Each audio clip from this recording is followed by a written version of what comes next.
It's perfect. Just perfect. I wish it wasn't.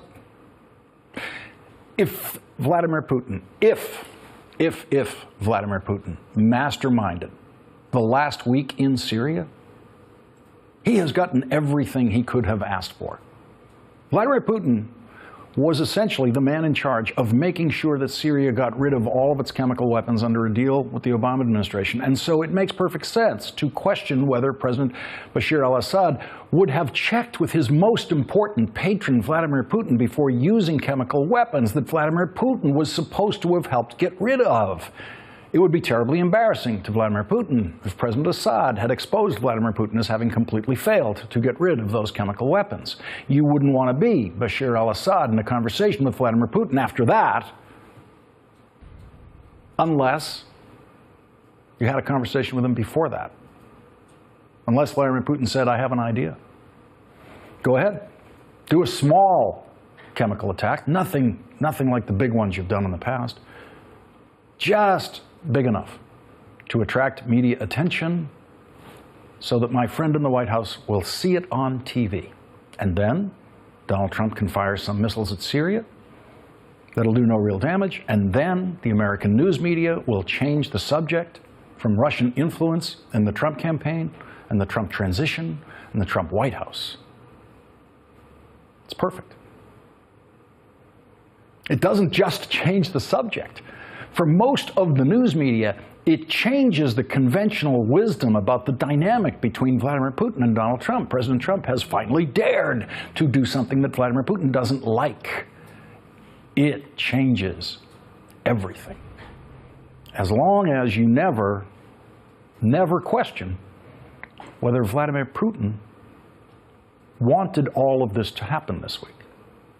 And when you question that and you look at what has happened, it's always worth remembering that if Vladimir Putin really does have ways, known or unknown, to Donald Trump to influence Donald Trump, then every day that is a good day for President Trump is a good day for President Putin. Now, not one word that I've just said could possibly have been said about any president prior to Donald Trump.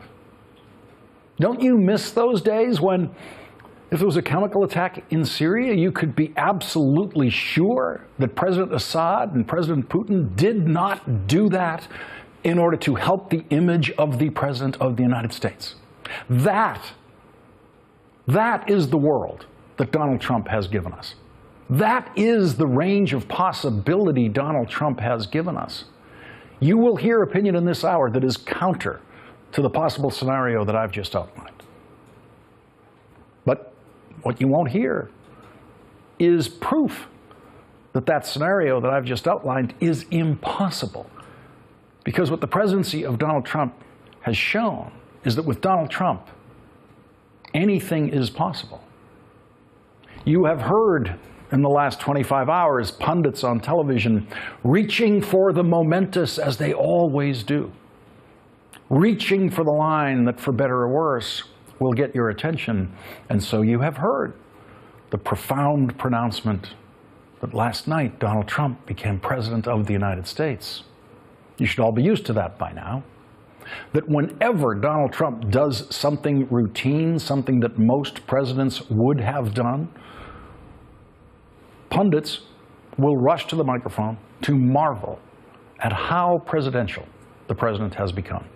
And they will all, within a matter of days, be embarrassed by the least presidential person ever to occupy the White House. We went through this cycle before when the president gave an address to Congress and read every word in his teleprompter, after which he was instantly declared to have just become President of the United States. And 4 days after that, he tweeted, "Terrible, just found out that Obama had my wires tapped in Trump Tower just before the victory. Nothing found. This is McCarthyism." And so we now await that next round of embarrassment for pundits. And we look back on the days when we could be absolutely certain, and I mean 100% certain, that Vladimir Putin did not conspire to kill people as a way of helping the image of the President of the United States.